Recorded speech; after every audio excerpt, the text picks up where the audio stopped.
ended, then this may actually help you. So I just finished a mind yoga session with a client. She came in with the challenge of letting go of a relationship, a particular person, even though she was the one that ended it. It ended a long time ago. She's tried to reconcile, but they've not been open to it. And actually, that person didn't meet all of the requirements that she was looking for. And over the course of the session, not only did she come to realize these things, but we actually got to the heart of the issue. And that turned out to be patience.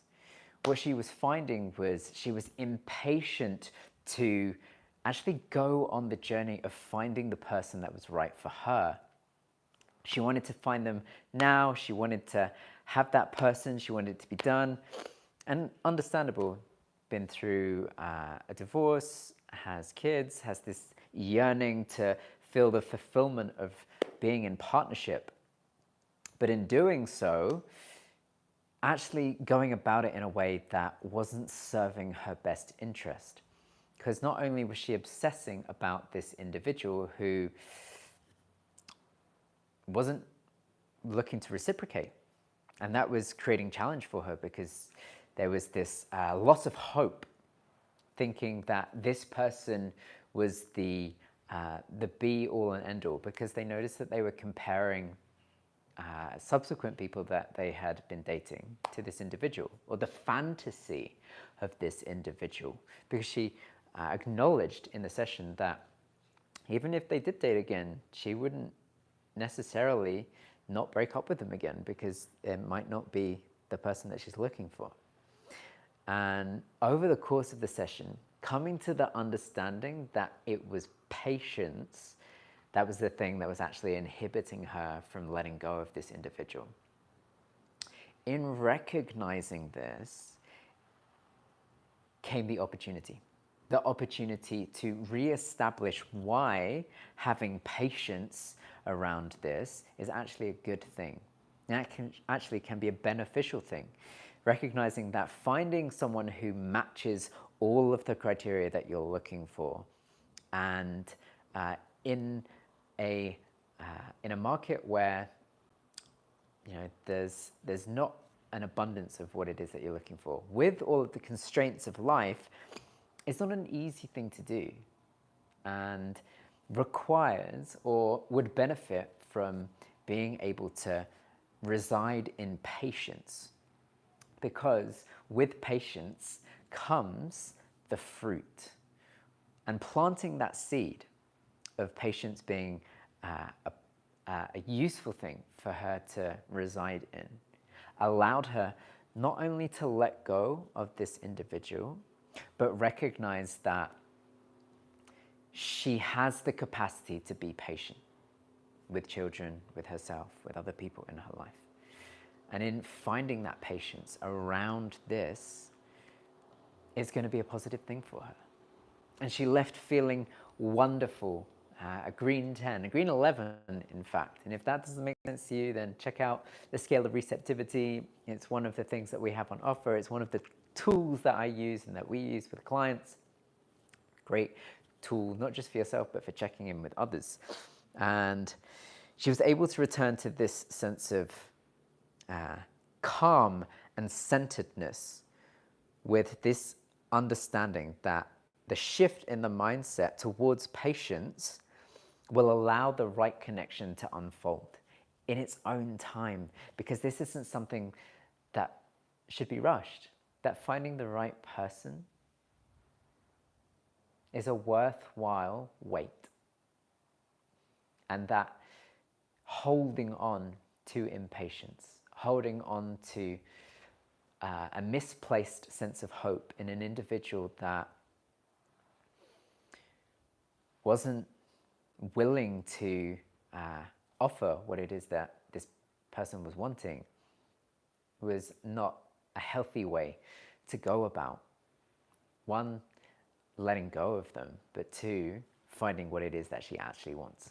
And this is why I love mind yoga. It's so great to get the opportunity to go on that journey with her as she explored these unilluminated aspects of her mind, of her consciousness, with my guidance, so that I could stop her going down any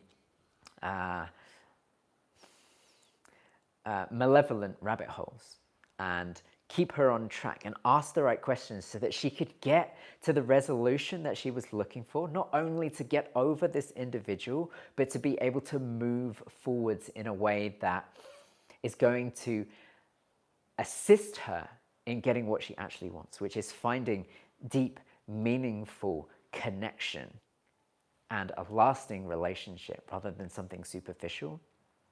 Was great to be able to go on that journey with her. Such a privilege and such a gift. And it was medicine for me as well, to be able to have that patience. There are times in these sessions where you just have to wait. You just have to wait for you as the person going on the journey to get to wherever it is that you're going. And I can't force you there or push you there or drag you there, but I have to just, I get to. It's the opportunity for me to go on the journey with you and enjoy that, to enjoy the journey rather than become fixated on the destination. It's so good.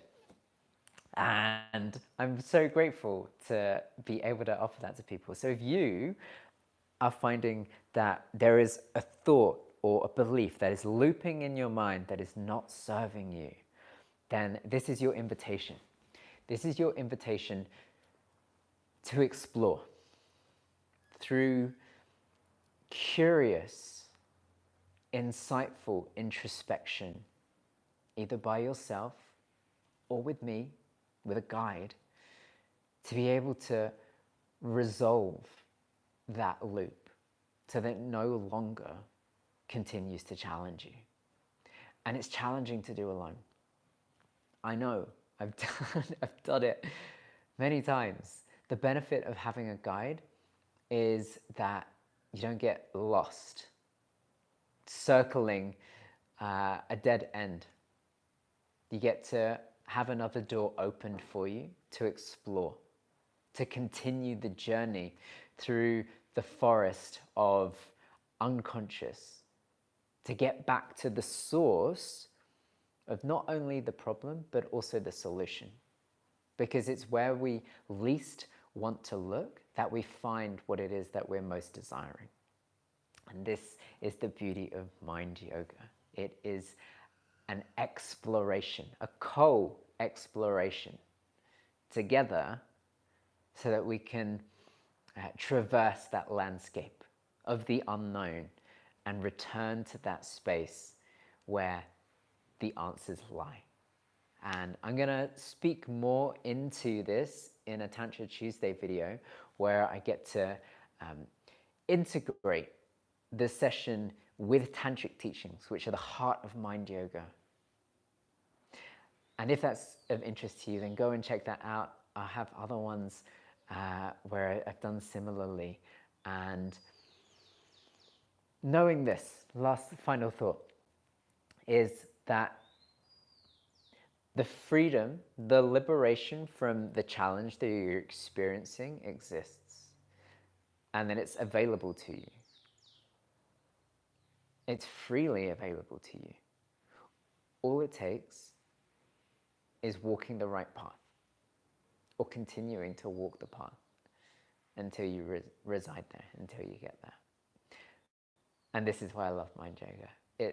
It's yummy, it's delicious. So yeah, if you're curious to know more, reach out. If you have a problem that you're unable to resolve right now, therapy hasn't worked, yoga movement hasn't worked because you can't down dog your way out of sadness like that or out of challenge like that. We're talking with friends and family isn't resolving it either. Journaling, all of that isn't working because it's an issue of the mind, and it's not, sometimes it's just not possible to do without the assistance of guidance.